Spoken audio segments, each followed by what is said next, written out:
राजमहल के अंदर मंदोदरी अकेली बैठी थी। उसकी आंखें लाल थी, चेहरा पीला पड़ चुका था। उसका मन आकांक्षाओं से भरा हुआ था, क्योंकि उसे आभास हो चुका था कि युद्ध अब अंत की ओर है और ये अंत विनाश का होगा। तभी भारी कदमों की आहट सुनाई दी। दरवाजे से प्रवेश किया कुंभकर्ण ने। विशाल शरीर, थके हुए चेहरे पर गंभीरता और आंखों में किसी गहरे सत्य की छाया। मंदोदरी उठ खड़ी हुई। मंदोदरी ने कहा, भ्राता कुंभकर्ण, तुम यहाँ इस समय युद्ध भूमि से लौटे हो। क्या हुआ वहाँ? मेरे हृदय में भय समा गया है। कुंभकर्ण ने कहा, रानी मंदोदरी, भय का समय अब बीत चुका है। अब शेष है केवल सत्य का समय, वह सत्य जिसे मैंने अब तक छिपा रखा था। मंदोदरी ने कहा, छिपा रखा था? किससे और क्यों? क्या तुम किसी ऐसे रहस्य की बात कर रहे हो जो रावण के पतन से जुड़ा है? कुंभकर्ण ने कहा, हाँ रानी, यह रहस्य केवल मेरे और मेरे अंतःकरण के बीच था। आज मैं इसे तुम्हारे समक्ष प्रकट कर रहा हूँ, क्योंकि कल मैं शायद इस धरती पर ना रहूं। मंदोदरी ने कहा, ना ऐसा कहो भ्राता, तुम लंका की दीवार हो, रावण की शक्ति हो। तुम्हारे बिना यह राज्य कैसे बचेगा? कुंभकर्ण ने कहा, मेरा धर्म युद्ध में बनना है रानी, परंतु उससे भी बड़ा धर्म सत्य कहना है। रावण ने जो किया वह अधर्म था। सीता माता का हरण वह रावण का सर्वाधिक घोर पाप था। मंदोदरी की आंखों में आंसू झलक आए।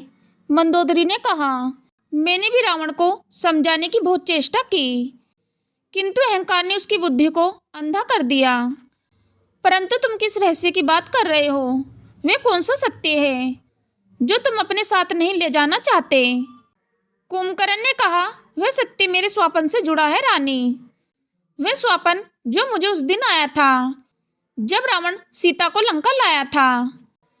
मंदोदरी ने आश्चर्य से कुंभकर्ण की ओर देखा। मंदोदरी ने कहा, स्वप्न? कौन सा स्वप्न कुंभकर्ण? कुंभकर्ण ने कहा, उस रात में नींद में था। मेरे स्वप्न में सभी भगवान विष्णु प्रकट हुए थे।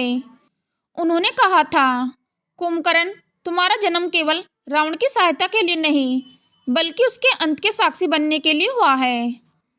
मैंने उस समय इस बात को स्वप्न समझकर भुला दिया, पर अब युद्ध भूमि में जब मैंने राम के दिव्य तेज को देखा तो मुझे वह स्वप्न याद आया, और तब मुझे झात हुआ ये अंत अवश्य भावी है।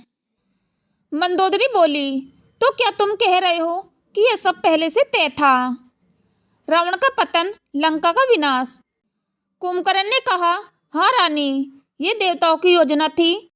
रावण के अहंकार ने त्रिलोक के संतुलन को हीन कर दिया था, और जब संतुलन बिगड़ता है तो सृष्टि सव्य अपने संतुलन को पुनर्स्थापित करती है, भगवान के रूप में, और यह बार भगवान राम के रूप में हुआ है। मंदोदरी के आंसू अब बहने लगे। मंदोदरी ने कहा, तो क्या तुम यह मानते हो कि राम केवल मनुष्य नहीं, ईश्वर है? कुंभकर्ण ने कहा, रानी, मैंने उनके बाणों में ईश्वर का तेज देखा है। मैंने उनके नेत्रों में करुणा देखी, वह करुणा जो केवल ईश्वर में हो सकती है। रावण ने युद्ध में उन्हें शत्रु समझा, पर मैंने उनमें ईश्वर देखा, और इसी कारण मैं आज रणभूमि में मृत्यु से नहीं डरता। मंदोदरी के शब्द रुक गए।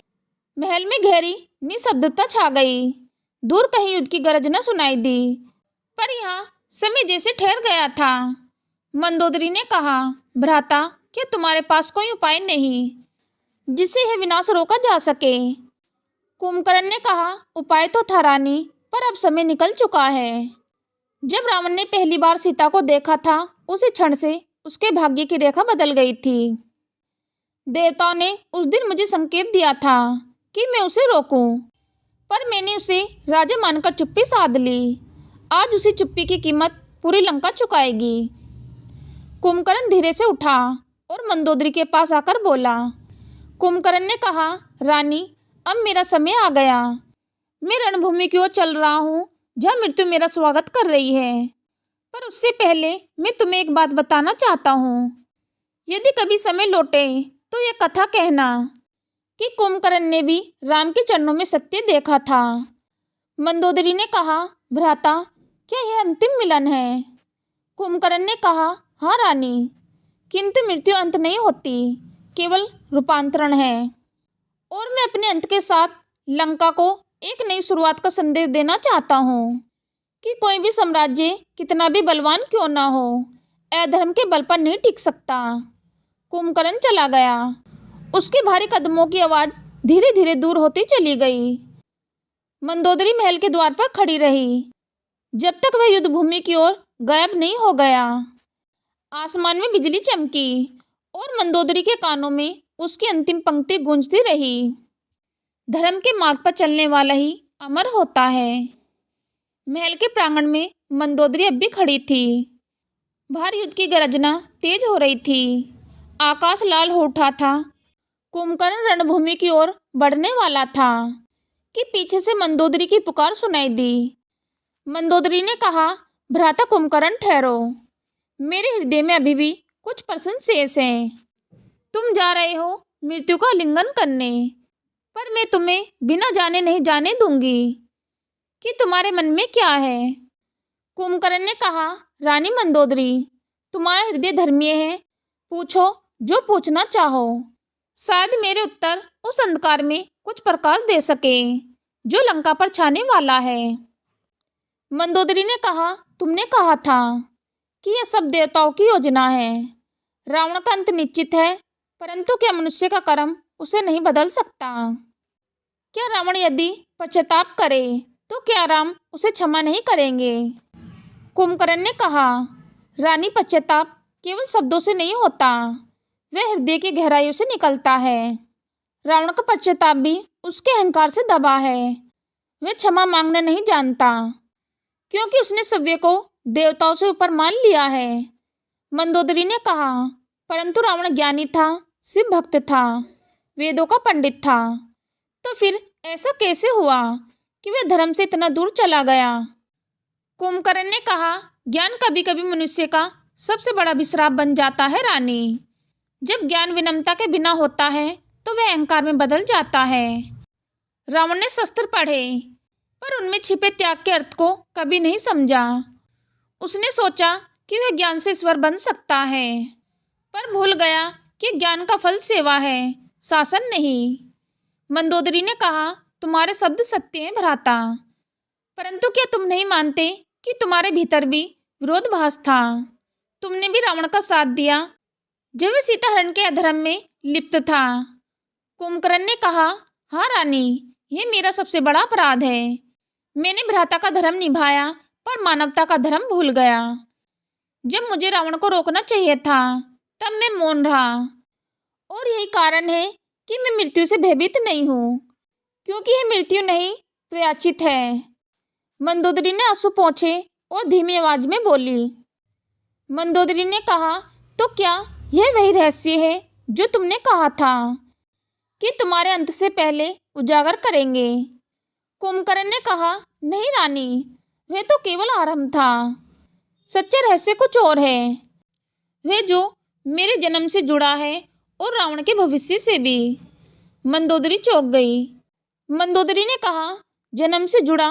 क्या तुम अपने जन्म का रहस्य बता रहे हो? कुंभकर्ण, कृपा कर स्पष्ट कहो, यह रहस्य क्या है? कुंभकर्ण ने कहा, रानी, बहुत कम लोग जानते हैं कि मैं और रावण केवल भाई नहीं, बल्कि एक ही आत्मा के दो हिस्से हैं। जब ब्रह्मा ने रावण को वरदान दिया था, तब सृष्टि के संतुलन हेतु मुझे उसके साथ धरती पर भेजा गया।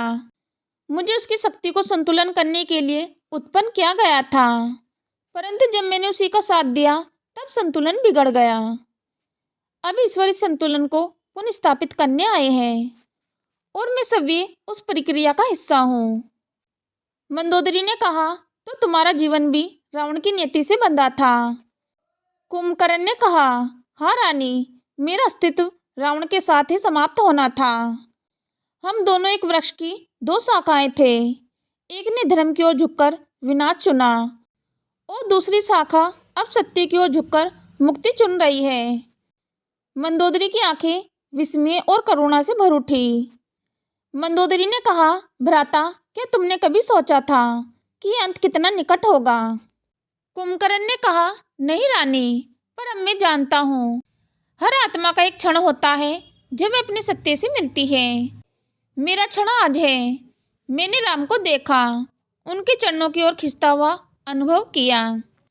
मुझे अब समझ आ गया कि मृत्यु वास्तव में भय नहीं, मुक्ति है। कुछ क्षण दोनों मौन रहे। केवल रणभूमि की गर्जनाएं सुनाई दे रही थी। मंदोदरी ने कहा, भ्राता, यदि तुम युद्ध में जाओगे तो क्या तुम्हारे प्राण बचेंगे? कुंभकर्ण ने कहा, नहीं रानी, अब मेरा जीवन सूर्यास्त की अंतिम किरण है।